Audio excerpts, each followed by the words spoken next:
In a small, isolated town in the middle of nowhere, there was a house that had been abandoned for years. It was said that a family had once lived there, but they had all mysteriously disappeared, leaving the house to rot. One day, a group of friends decided to explore the abandoned house, seeking thrills and adventure. They broke in through a boarded-up window and began to explore the musty, dusty interior. The furniture was covered in cobwebs, and the air was thick with the smell of decay. As they made their way through the house, they heard strange noises coming from upstairs. They cautiously climbed the creaky staircase and found themselves in a dark, shadowy hallway. The noises grew louder, and they could hear the sound of whispering voices and shuffling footsteps. Suddenly, a figure appeared at the end of the hallway. It was a woman dressed in a tattered, blood-stained gown. Her eyes were sunken, and her face was twisted in a grotesque expression. She began to approach the friends, and they could see that her hands were covered in blood. The friends tried to run, but the doors and windows had been boarded up from the outside. They were trapped, with nowhere to go. The woman continued to approach them, her whispers growing louder and more menacing. As she reached out to touch one of the friends, her form began to shift and change. Her skin turned to scales, and her eyes glowed with an otherworldly light. She let out a blood-curdling scream, and the friends were plunged into darkness. When they woke up, they were in a different room, surrounded by mirrors. In each mirror they saw a reflection of themselves, but with one small difference. They were all missing an eye. In the center of the room there was a note that read, "You should have never come here. Now, you belong to me." The friends were never seen or heard from again. Some say that their screams can still be heard echoing through the halls of the abandoned house, warning others not to venture too close. And to this day, the house remains abandoned, with no one daring to step foot inside.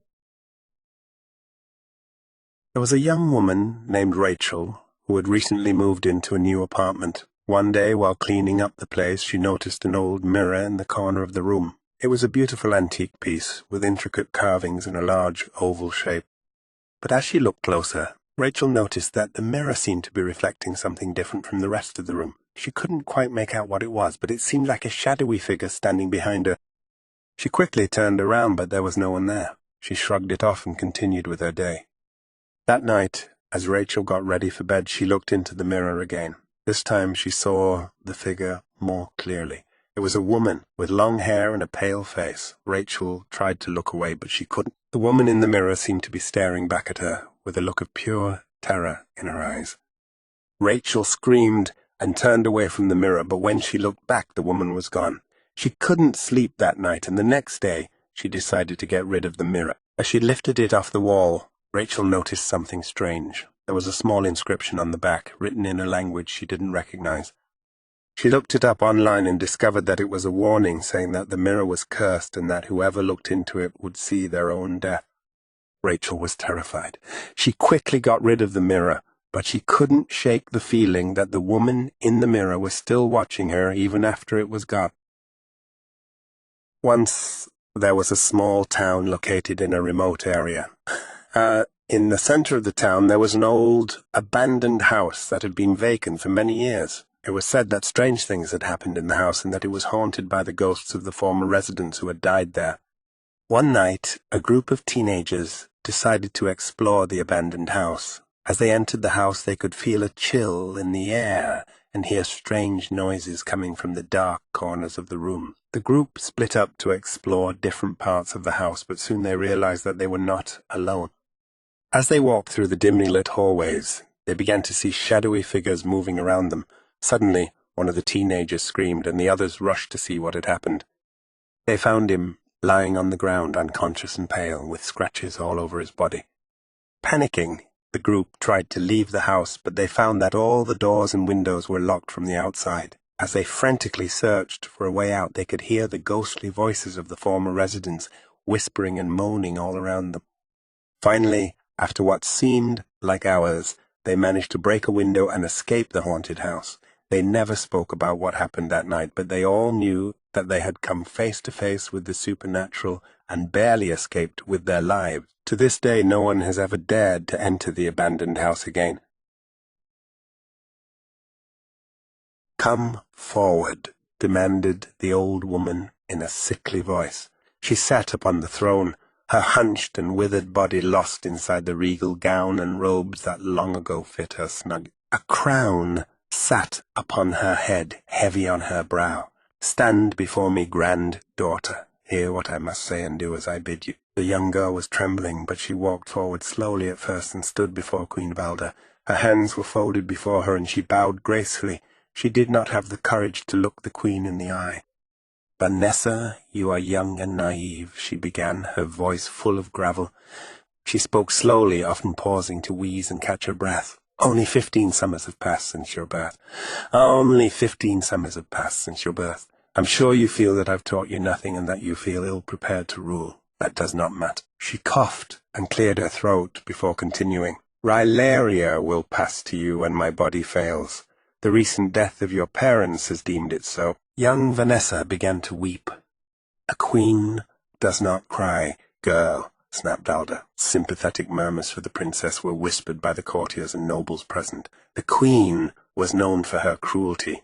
It was no secret to her that most of her subjects hated her. The kingdom would rejoice after her passing, of that she was sure. She continued, after casting a hateful glare at the members of her court. "Now is not the time for wasted emotion," she gasped to catch her breath, clutching her hand to her chest. "Your parents are gone. You are the future. Show no fear, else your enemies will strike you down. It is important that you obey my every word and heed my wisdom. I have ruled longer than any." She laughed, which quickly became a wheeze and cough. "Very soon the kingdom will have a new ruler, a beautiful young girl with a whole lifetime ahead of her." For a while there was silence in the room, but for the laboured breathing of the queen. Her uncontrollable coughing racked her body violently. Unseen at this distance from her courtiers, a tear ran down her cheek. She was ready for the pain to end, for her body had lived too long. The joy of life was gone, and her golden years consisted of only misery and agony. "Climb the stairs and stand at my side, girl," she ordered after she regained her breath. "I have something for you." After the princess timidly climbed the stairs of the dais to stand beside the throne, the queen pulled a small straw doll from her robes and placed it across her lap, stroking its straw hair with her gnarled and broken fingernails. Vanessa reached for the doll on the queen's lap, and her hand was slapped violently and cruelly. The sharp sound echoed throughout the hall, and again a whisper of discontent rose from the crowd. The queen glared at her subjects hiding in the shadows of the room, and she responded angrily, doing the best to raise her voice. "Silence, you impotent dogs. If you are disturbed by my actions, then draw your daggers and come forth to slay me." She paused, coughed, and waited for a response to her challenge. None came. In fact, the men and women in the room slunk deeper into the shadows. "I thought as much from you gutless, grovelling swine." Turning her attention back to her granddaughter, who was still rubbing the welt on her hand, she lowered her voice and began to speak. "This gift is not for your hands now, girl, but it will be soon. It shall remain on my lap until I pass. After you, and only, you shall take the doll. You shall hold it tight and let no harm befall it. Do you understand, girl?" The princess nodded, still too terrified to look her grandmother in the eyes. "Let me tell you a little story," she began softly. "This doll has been passed down for generations in our family, from granddaughter to granddaughter for hundreds of years. Legend has it that the woman who created the doll and first gifted it to our family was a witch. She gripped her robes with her left hand and the doll with her right, as she stiffened and waited for the pain to pass. Silly, right?" The princess nodded in silence. "I do have a sort of love for you, Vanessa. I have become attached to you, more so with your mother, as I knew her longer. I do regret that she had to pass. The only thing that is important now is that you take care of the doll. It must remain in the family, or misfortune will be the result. It will give you the wisdom to rule. I know you will do well when my body is dead. I know you will be a great queen, just like me. Hold it close tonight and think of your mother. It will... Hold it close tonight and think of your mother. It will... She clutched her breast again and released a heavy breath. It would be her last. When enough time had passed, and the people in the room were sure the queen was dead, the throne room erupted in relief and a celebration ensued. Before her handmaidens could shuffle her away from the dead queen, The princess reached out and snatched the straw doll from her grandmother's lap. The girl, because her eyes never left her feet, had not witnessed the eldritch wisp that escaped the queen's mouth with her last gasp of life. She was unaware that the near-invisible swirling mist disappeared into the straw head of the ancient heirloom. She held the doll close as she was marched out of the room. Later, in Vanessa's bedchambers, servants tucked her into bed, kissed her cheeks, hugged her in celebration, and explained to her that tomorrow would be a bright new day for both her and the kingdom of Ryleri. She drifted off to sleep, hugging the little straw doll and dreaming of happier times. Sometime in the night, the ghostly green wisp slipped out of the doll and into the mouth of the sleeping princess. Balder opened her eyes. The first thing she was aware of was the crisp, clean air that filled her lungs and the lack of crippling pain that usually came with breathing. She bounded out of bed and looked at herself in the standing mirror. She took a deep breath again and smiled. She twirled in the mirror and laughed with excitement as she revelled in her newly acquired youth and beauty. Sighing in relief that the transference had worked again, she threw open the shutters and gazed down upon the kingdom she would continue to rule. She vowed to herself that those grovelling insects would rue the day they whispered ill of her. She could not wait to hear what all the good folk would say about the late queen. She returned to the mirror, giggling to herself, staring for a time, in awe of her new being. The skipping from one life to the next was not always without regrets. She wondered what her granddaughter may have become one day if allowed to live, but she tried not to dwell on it. She had grown quite fond of her daughter and regretted having to get rid of her, but she preferred to occupy the more youthful body of her granddaughter. It was easier convincing the young to hold tightly to the doll anyway. 15 was old enough to rule, and those who would take advantage, thinking her but a child, would quickly regret it. After all, she was 7, 132 years old, and she had learned a thing or two about dealing with her enemies. Starting anew was always so exciting and fun. She stared into the mirror and smiled. With this young body, it would not be difficult to attract suitors. It would not be difficult to bear children, and perhaps if she lived long enough and started soon enough, she would pass the doll to a great-granddaughter this time. Life was good again, and she rushed off to begin her day as the new queen.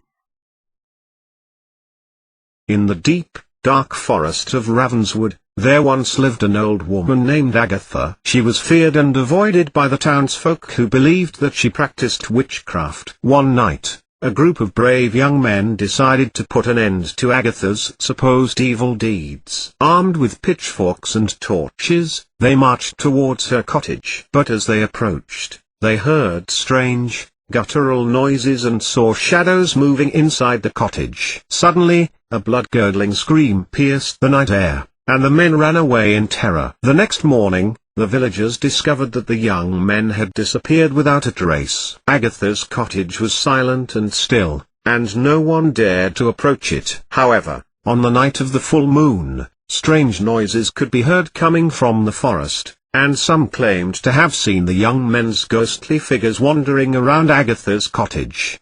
Years went by, and the legend of Agatha's curse spread throughout the region. People whispered that she had made a pact with the devil and that anyone who crossed her path would suffer a gruesome fate. Eventually, a young woman named Mary dared to venture into the forest to find out the truth. As she approached Agatha's cottage, she heard the same guttural noises and saw shadows moving inside. But instead of running away, Mary summoned her courage and entered the cottage. Inside, she found Agatha sitting by the fireplace, stirring a cauldron filled with a thick, bubbling liquid. Agatha turned to Mary with a cold, steely gaze, and asked her why she had come. Mary explained that she wanted to know the truth behind the legend. Agatha smiled, and told Mary that she had never practiced witchcraft. She had simply been a lonely old woman who had been shunned by the townsfolk. The strange noises and shadows had been caused by the wild animals that roamed the forest at night. Mary felt a wave of relief wash over her, and she apologized for the villagers' cruel behavior towards Agatha. As she turned to leave, Agatha handed her a small vial filled with the bubbling liquid from the cauldron. "This is a potion that can bring the dead back to life," Agatha said. "Use it wisely, for it is a powerful magic that can have dire consequences. Mary thanked Agatha and left the cottage. But as she walked back through the forest, she heard the sound of footsteps behind her. She turned around, but there was no one there. She quickened her pace, but the footsteps grew louder and more frantic. Finally, she reached the edge of the forest and looked back to see the ghostly figures of the young men emerging from the shadows. They were reaching out to her with twisted, skeletal hands, their eyes glowing with an otherworldly light. Mary realized too late that Agatha's potion was not a gift, but a curse. She had unwittingly unleashed the wrath of the dead upon the living. And as she watched in horror, the ghostly figures of the young men closed in around her, their screams echoing through the night. The wind howled outside the old mansion as Mary sat by the fireplace, trying to keep warm. She had inherited the estate from her late uncle and had decided to spend a few nights there to assess the property's condition. As she sat there, she heard strange noises coming from upstairs. She dismissed them as just the house settling, but then she heard footsteps coming down the hallway. She froze, unsure of what to do. Suddenly, the door to the room burst open, and a ghostly figure appeared. Mary screamed as the figure floated towards her, its eyes glowing with an otherworldly light. The ghostly apparition spoke, its voice a haunting whisper. "I am the spirit of your uncle, and I have come to claim what is rightfully mine." Mary trembled with fear as the ghostly figure moved closer. She tried to run, but her legs wouldn't move. She was trapped. Suddenly, there was a knock at the door. Mary's heart skipped a beat. Was it someone coming to save her? She rushed to the door and opened it, only to find an empty hallway. As she turned to go back inside, she heard a voice whisper in her ear, "I will never leave this house, and neither will you." Mary screamed as the ghostly figure appeared before her once more. She tried to run, but the ghostly figure grabbed her by the arm, pulling her towards the fireplace. Mary struggled, but it was no use. She was trapped. As she was pulled closer and closer to the flames, she realized that she was not alone. The spirits of her ancestors were there, watching her fate unfold. And then, everything went black. The next morning, the townspeople found the mansion burned to the ground. Mary's body was never found, but they say that her spirit still haunts the ruins to this day, doomed to relive the horrors of that fateful night for all eternity. Once upon a time, in a small village nestled deep in the forest, there lived a strange old man named Ichabod. Ichabod was known to be a recluse, rarely seen in public except for the occasional trip to the local market to buy supplies. Despite his reclusive nature, the villagers always whispered about the strange noises they heard coming from Ichabod's cottage at night. Some said they heard screams and howls, while others swore they heard the sound of chains rattling. One day, a group of young boys from the village decided to explore Ichabod's cottage while he was away at the market. They entered the house and were immediately struck by the eerie silence that surrounded them. Everything was in its place, as if Ichabod had just left moments before, but the air was heavy with an unexplainable feeling of dread. As they explored the house, they stumbled upon a locked door in the basement. The door was old and rusted, but the boys managed to pry it open. What they found inside was a horror that would haunt them for the rest of their lives. The basement was filled with human skulls and bones, and the walls were covered in strange markings that no one in the village could decipher. In the center of the room, there was a strange altar made of black stone, with a strange symbol etched into its surface. Suddenly, the boys heard the sound of footsteps coming from upstairs. They panicked and ran, leaving the door open and the horrors of Ichabod's basement exposed to the world. From that day on, the village was plagued by strange occurrences. People reported seeing ghostly apparitions in the forest, and strange noises could be heard coming from Ichabod's cottage at night. The villagers knew that they had uncovered something ancient and evil in that basement, something that should have been left alone. And as for Ichabod, he was never seen again, leaving behind nothing but the horrors of his past for the villagers to deal with.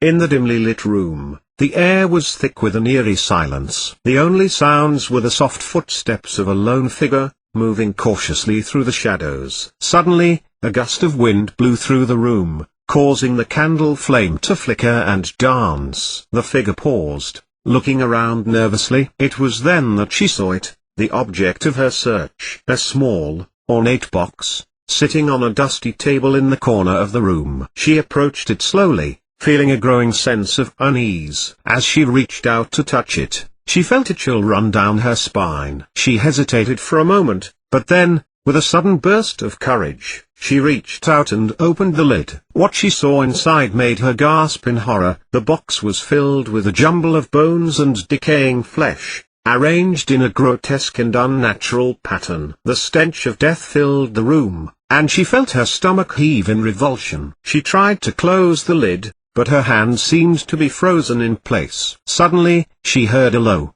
guttural growl coming from behind her. She turned around slowly, and her blood ran cold at the sight before her. A huge, hulking beast stood in the doorway, its eyes glowing with a malevolent light. It bared its teeth in a savage snarl, and she knew that she was in mortal danger. She tried to run, but her feet seemed to be rooted to the spot. The beast advanced slowly, each step sending tremors through the floorboards. It reached out with a massive paw, and she screamed as its claws ripped into her flesh. In that moment of agony, she knew that she was doomed. The beast would consume her, body and soul, leaving nothing behind but a memory of terror and pain. And as the darkness closed in around her, she knew that she would never escape its clutches. This was the fate of those who dared to enter the haunted house, the cursed mansion that had stood abandoned for centuries. No one knew what dark forces lurked within its walls, or what horrors awaited those who dared to cross its threshold. And so it remained,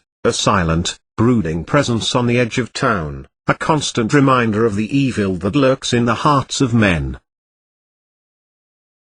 In the shadowy corner of the old library, dusty tomes lay stacked high on shelves that reached to the ceiling. The musty scent of leather and parchment filled the air, and the faint creaking of the wooden floorboards echoed through the empty halls. Among the stacks, there was one book that stood out, its black leather cover etched with strange symbols and the title, the Necronomicon. It was said that the book held ancient knowledge, long lost to the world, and that it was cursed by the demons of hell. A young scholar named William stumbled upon the book one dark and stormy night. As he opened the pages, he felt a chill run down his spine, for the words that filled the book were not in any language he had ever seen before. But as he read on, the words began to take shape in his mind, and he realized that they were a call to the forces of darkness. Suddenly, the room grew cold, and a faint whispering could be heard in the distance. William looked up from the book to see a shadowy figure standing before him. It was tall and thin,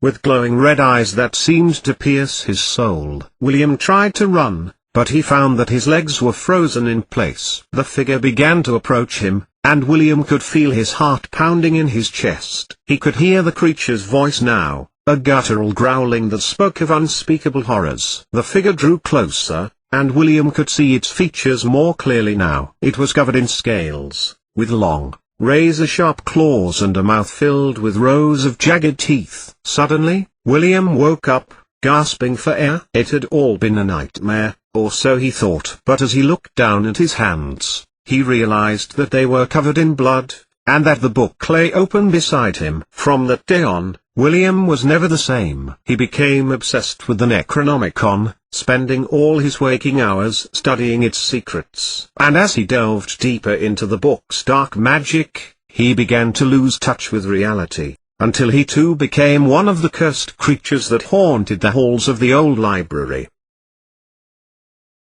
In the darkness of the old Victorian manor, the candle flickered, casting eerie shadows on the walls. The wind outside howled like a banshee, rattling the windows and causing the curtains to billow like ghostly apparitions. The inhabitants of the manor had long since retired to their chambers, but one person remained awake, the young governess who had recently been hired to care for the master's children.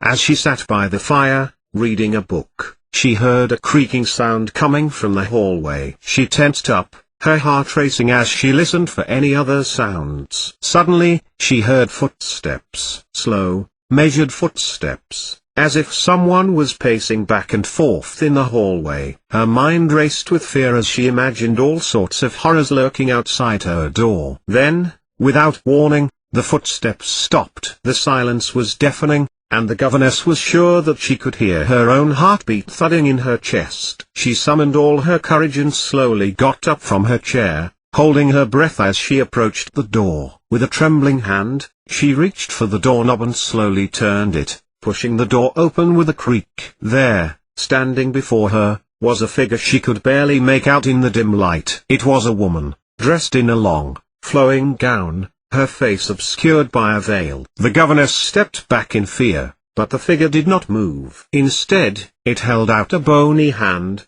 beckoning her closer. With shaking legs, the governess stepped forward, her eyes fixed on the mysterious figure. As she drew closer, the figure spoke, its voice low and raspy. "I have been waiting for you," it said. "Waiting for someone to release me from this curse that has plagued me for centuries. Will you be the one?" The governess screamed and ran back into her room, locking the door behind her. She could hear the figure's laughter echoing through the halls as she huddled in fear, praying that morning would come soon and banish the horrors of the night.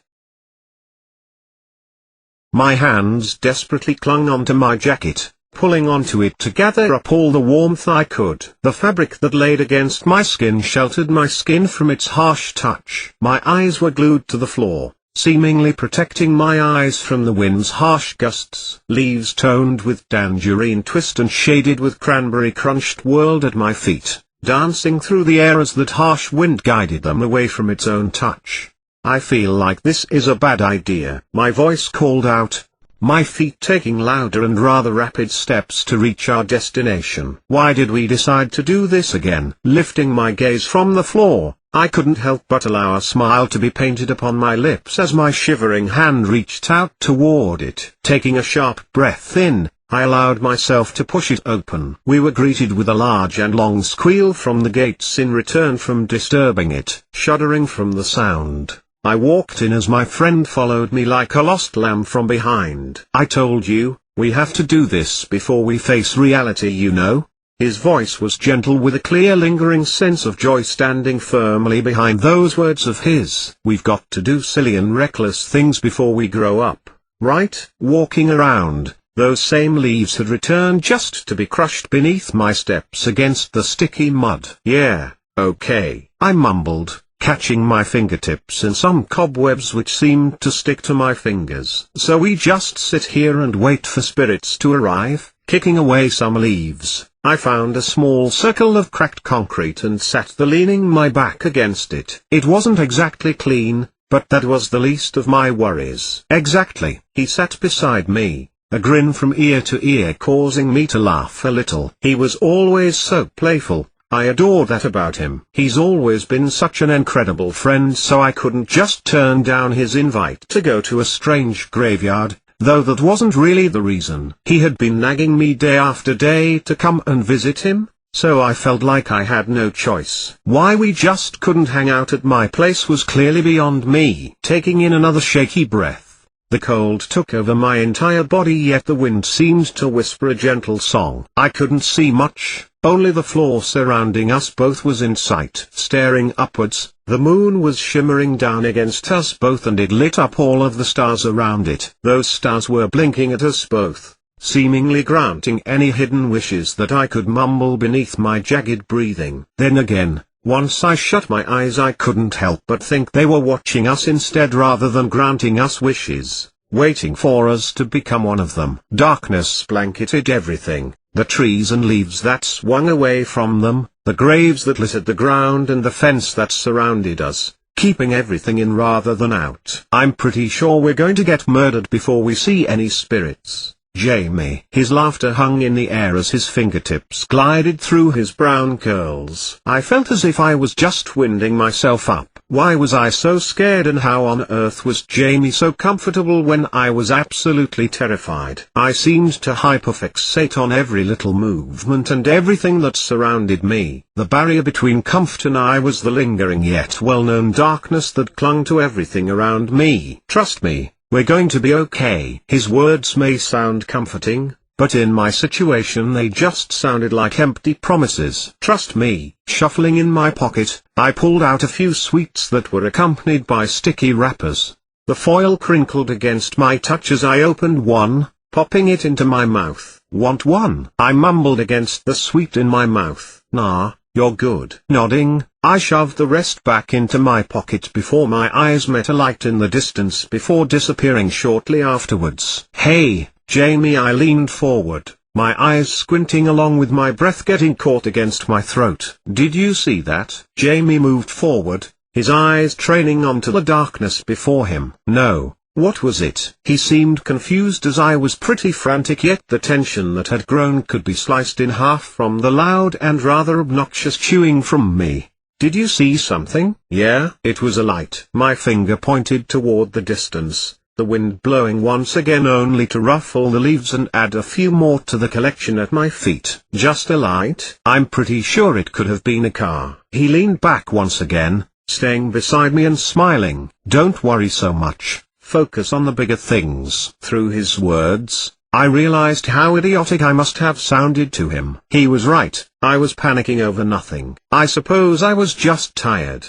Wasn't I? How I truly wish that was the case. My eyes once again trained on the leaves at my feet, stepping on them just to hear that satisfying autumn crunch. It was the little things that made my Halloween like these leaves. Hot chocolate and the tension-filled air that seemed to last the entirety of October. Leaning my head back, I listened to my surroundings. Crows and ravens shared calls in the distance, and that familiar melody of the wind filled my ears and mind. Everything felt so calming, but it was so eerie and uncomfortable at the same time. I felt guilty sitting in a graveyard. I felt like I didn't belong, like I was bothering those here. Something in my head kept telling me I belonged here though, that I had a right to visit and say hello and goodbye as much as I needed. Nobody I knew was here, I'm sure of that. Maybe nobody came here to say goodbye to the spirits here. Maybe family and friends left their souls alone. It could have been too painful in the past for them. I sure hope they didn't mind me being here.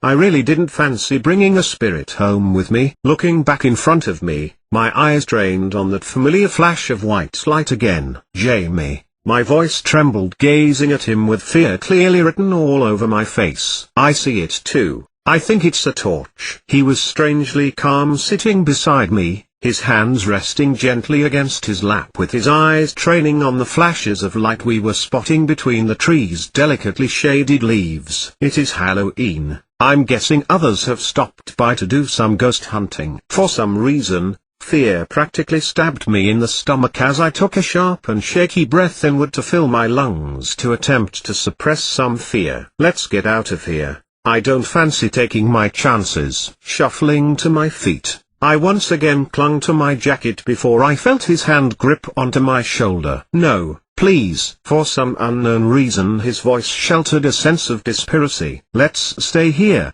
just for a little while longer." I felt compelled to just agree as that shining light grew closer to our current destination. "Okay, sure thing." Sitting back down, Jamie began to smile and talk again as the sound of crunching and shuffling leaves became accompanied by footsteps. "I really appreciate you coming here with me tonight." A smile was sewn on his lips as he turned to me, causing me to smile too. "I don't get to see you much anymore, you're always so busy." He paused, gently rubbing his hands together to protect them from the chill of the air. "I miss you, man." "Dean?" A higher voice dripped in honey spoke, causing me to stand straight away to dust myself off a little frantically. "What are you doing here again?" Looking up at her, I shook my head a little, tugging my jacket against me for a little more comfort. "Mom, I'm just here for Halloween." Her hands gripped the creaking gate, pushing it open rather slowly as she took some gentle steps toward me. "I'm with my friend,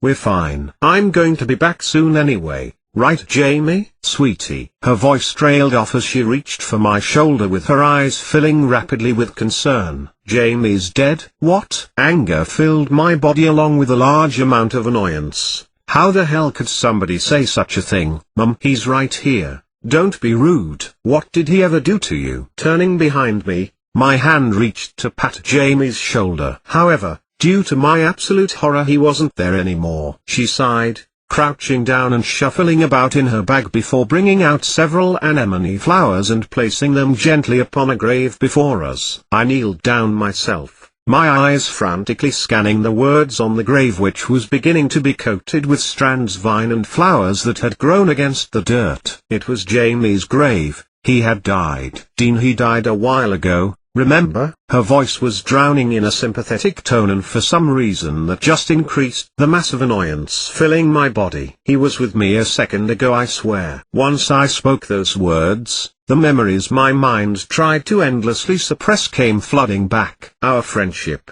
the crash, the funeral. He was gone. Everybody deals with grief differently. It's been hours now. She stood, taking my hand in her own, and guiding me back down the same path I entered. Let's go home. My hands desperately clung onto my jacket as those leaves toned in Tangerine Twist and coated in Cranberry Crunch twirled and danced at my feet. Darkness began to let up as the moon now hid behind the trees, being replaced by the sun. That harsh wind proceeded to play that broken melody over and over again in my ears. This time, however, I'm alone.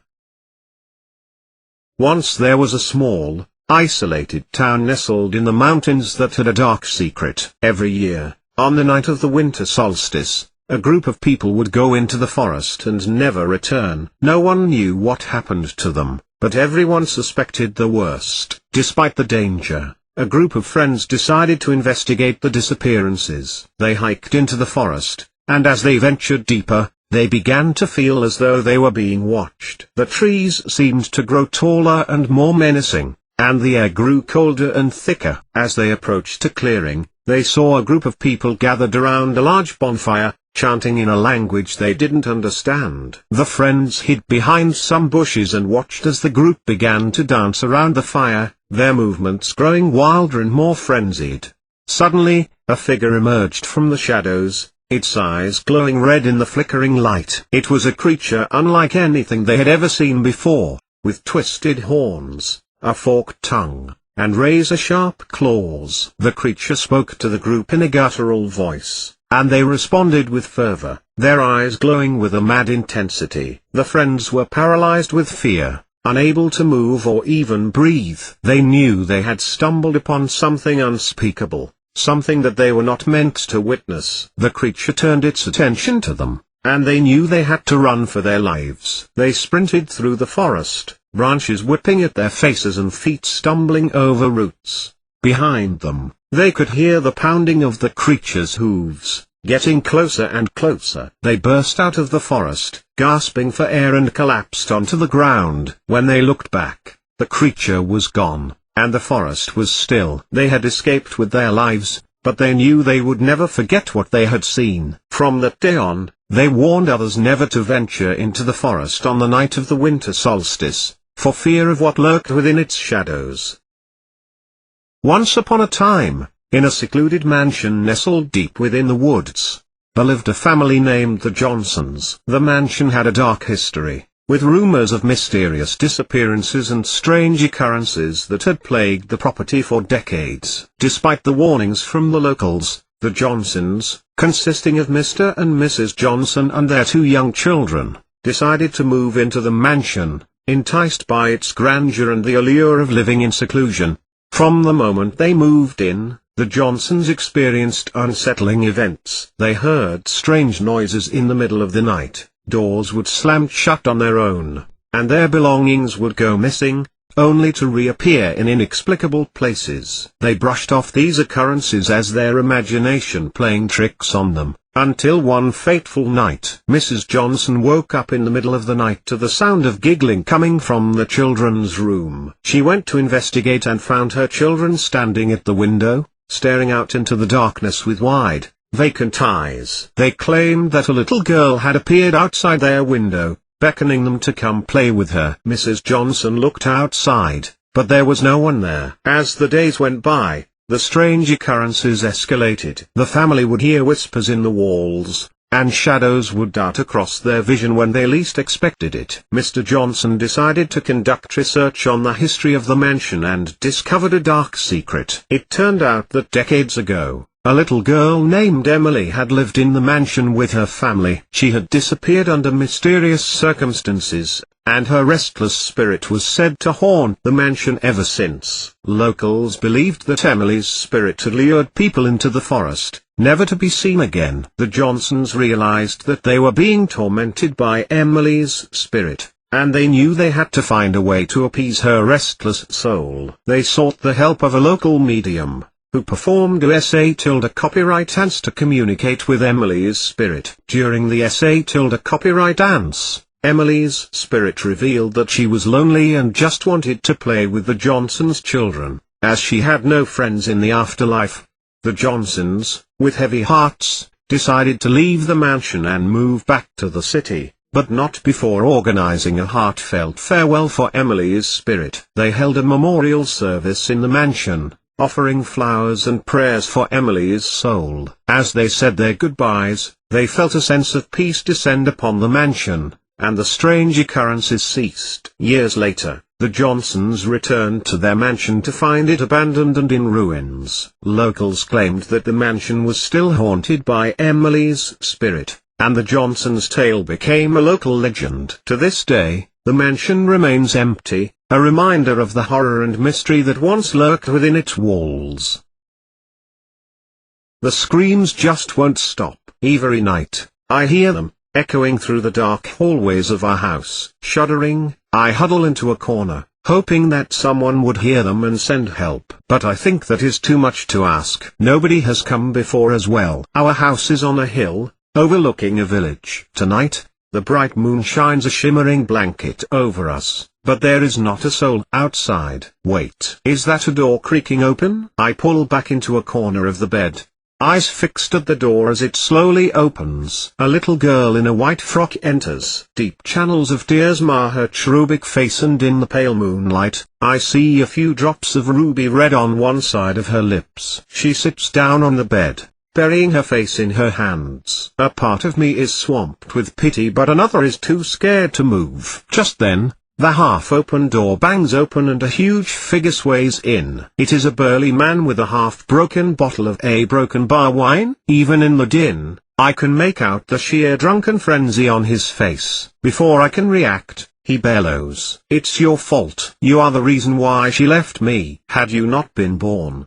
there would not have been any problem. You a broken bar." Then, he strikes the poor girl. Instantly, I spring from the bed and lunge at him, but he phases through me. I yell and run for my mother as the screams begin once again. My mother is seated in the hall in her favorite chair, looking over the gloomy expanse of sloping houses beneath us. I jolt her from her trance and tell her about what is going on in the room. She smiles and replies, "Son, don't make up stories. You and I both know that ghosts don't exist." "But I know they do." "What about those people in my room? That little girl? That obnoxious excuse for a man?" "What about me phasing through them?" This isn't the first time it has happened. I have tried telling my mother this many times, that we must leave the house at once, but she just smiles and shakes her head. Even the villagers are of no help. Whenever I try asking them something, they pretend not to notice me. Hardly anyone comes up to our house, and ones who do, the milkman and the postman,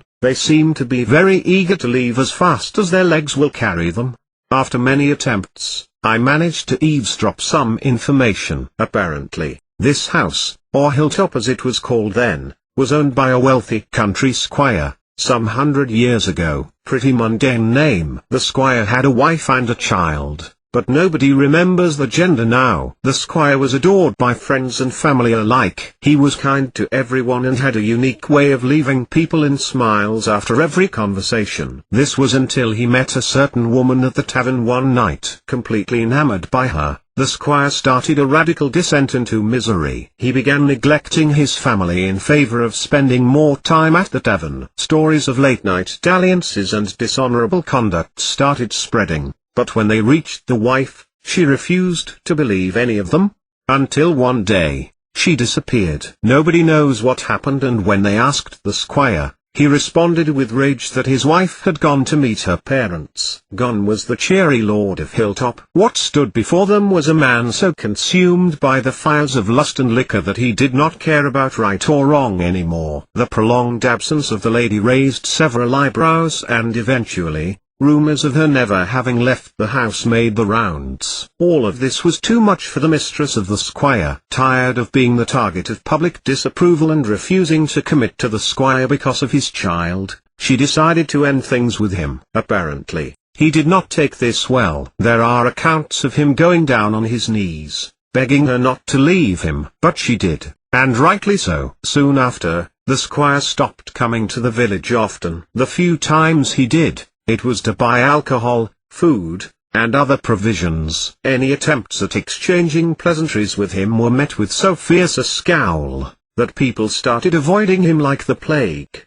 The child wasn't seen in the village ever again. One clear winter night, when the first flakes of snow floated down from the sky, a loud sound was heard emanating from Hilltop. The villagers gathered the courage to go up the next morning, finally having enough of the squire. The house was locked, and after breaking in, the villagers were hit by waves of musty and stale air. After a lot of searching, they reached the cellar. The great stone door of the cellar was jammed shut, but a trickle of red coming out of the crack between the door and the floor alarmed the villagers. After a lot of struggle, they managed to push the door open, and the sight that awaited them was burned in their sights for all eternity. Inside, in a pool of his own blood, lay the body of the unfortunate squire. The fingers of his right hand still gripped a shotgun, and fragments of a shattered wine glass lay nearby. In one corner of the cellar was a shovel, its end still muddy. This roused the suspicion of the villagers, who dug up the garden. There lay two bodies, one of a boy, still freshly buried, and the other of a woman, that had already started decomposing. Following this, a shroud of fear descended upon the village. Many residents started leaving, under the pretext of finding better jobs in the city. Hilltop was rented by many families over the century, but they always ended up leaving almost immediately, citing strange occurrences. I sit outside the house, the mark on my neck still aching. Inside, the poor girl still screams, and I wish I could help her. They say, a history repeats itself, and this is one of the times I hope it doesn't. I wish I could touch that man, but I can't do much if everybody seems to ignore me. First Halloween. The Legend of Lonely Street. Wherever you go, don't go down Lonely Street, calls Mrs. Matthews to her husband. Why, you don't believe in silly superstitious nonsense, do you? I'll take him where he wants to go. You want to go somewhere spooky, don't you, Josh? Yes, if you're with me, Dad, but I don't want to go on my own. Of course, son, this is going to be fantastic. The scariest ever. Is young Craig coming? His mum says to call for him on the way. He's dressed as a ghost. Well, you are far better. As the Grim Reaper, he'll wet his pants when he sees you. They set off. Josh kisses his mum goodnight. Have a lovely time and don't lose your dad, she says to the happy little boy, whose excitement is hard to contain. This is his first time out on Halloween. He has dreamt about it for weeks. All those sweets and the dressing up. Come on, Josh, knock. He's your friend. The door pulls open before Josh can raise his fist. His best friend stands before them wearing a sheet with holes cut in for eyes. Wow, you look brilliant, the little boy says to Josh. Annoyed his mother wouldn't be more adventurous like Josh's parents, particularly his dad. He's fun. Craig's dad won't even go out with him tonight. Where are we going, Mr. Matthews? Asks Craig, as he shuts the door behind him. There is no good night kiss from his parents. Somewhere special, somewhere scary, where everybody will give you lots of treats because they are rich and the others won't go. Ooh, where's that? We're going to Lonely Street. Oh no, my mum said we are not to go to Lonely Street. Craig shivers in fear. My dad says we can, says Josh, grabbing his dad's hand, so it's all right. Craig shrugs. If his own father won't take him, he's happy to go with Josh and his dad. Why is Lonely Street so scary? Asks Josh. One Halloween, many years ago, says Mr. Matthews in a deep voice, a man wearing a cloak and carrying a huge staff was seen on Lonely Street. and he appeared to float along the street full of children enjoying themselves. As they knocked on the doors he stood watching them, and they were in the belief he was out to enjoy the fun of the evening while waiting for his own kids to finish collecting treats. When they reached him he held out a staff, and a blue mist appeared and laced itself around the children, slamming the end of the staff on the road. The children came to a halt in silence, anticipating some scary fun. He held his cloak open and began to shout, "You all come out on the night of the dead," demanding. Josh and Craig nod at each, licking their lips as they walk on. "What happens next, Dad?" asks Josh as they enter lonely street, which is indeed quiet. No lights or pumpkins line the paths, no voices or laughter echo from children roaming the streets. Wondering if this is just a mean street or is he wrong in bringing the boys here, Mr. Matthews stops. "Well," he says, looking up and down the street, "he accused them of being weak for demanding treats from people, and he said they shouldn't be out on the night of the dead." "What do you mean, the night of the dead?" Craig asks, afraid. "The night the dead awake and collect living souls to take back to the grave with them," says Mr. Matthews, stooping down to wiggle his fingers in front of the lad's fearful face. Craig stops walking. "I don't want to go there, I want to go home." Josh secretly agrees it's not fun now his dad is scaring them. Don't be daft, boys, but that is what Halloween was originally. It's not for getting sweets and dressing up. Come on. "Let's knock here." He points to a house cloaked in darkness. "Why?" says Josh. "There's no one in. Can we go somewhere else, Dad?" Mr. Matthews is desperate for his small charges to have a good time. It's the first time they are old enough to go out on Halloween, but he is wondering if they should go to a busier street with lots of lights and children dressed up. "Let's try a couple of doors, and if no one is in we will find somewhere else," he says, leaping about like a child, making the boys laugh. "What happens next, Dad?" "What do you mean, son?" "In the story, what happens next?" A scream rings out in the night air, startling them so they jump. "Well, someone's having fun," he says, clasping the boys' hands. A shadow falls across them as a man wearing a long dark cloak and carrying a staff appears to float alongside them. They stop fascinated and follow him with excited gazes. Before he reaches the end of the street he turns in eerie silence. Josh and Craig whisper. Josh says he's got one of them hoverboards. "I want one for Christmas." Craig thinks Josh will get one. He seems to get everything. He wishes Mr. Matthews was his dad. At least he brings him out on Halloween. A light appears in the bedroom window of the third house along, but is extinguished straight away. They are probably playing on the old legend and getting ready to scare the kids, thinks Josh's dad, who relaxes. The other revelers must be coming now, and perhaps he was too early. A voice booms out. The children clutch Mr. Matthews' hands in anticipation. "What are you doing out on the night of the dead? Did you not hear of the legend?" The boys stare at the man holding their hands, who is now their protector, waiting for Mr. Matthews to answer and challenge the man in a cloak. "Children used to scatter on my arrival. They don't enter this street anymore, so why are you here to bother us on this night of the dead?" The mist swirls and the houses appear to vanish in the growing fog. Josh's dad grins. This man is a showman. The boys are terrified, but he hopes he's loaded with treats for them after this. "This is the night we walk. We take revenge on those who live, those who crossed us in life. You are guilty of this. You are here where none should be out on this night." His arm swings out in an arc, pointing his staff at them. "You will join me this night. You will sup from the devil's cup and join his Cra-Tilde-Diaris' Che of young souls." The boys slip behind Mr. Matthews. "Hang on a minute. You are scaring them a bit too much," he says, trying to keep his voice bright and coax the children to move in front of him. "Calm it down, mate. They are only little," he says. "Yes," booms the cloaked man, "they are little and you bring them out to annoy the dead on their night out, so it will be your fault when you lose them.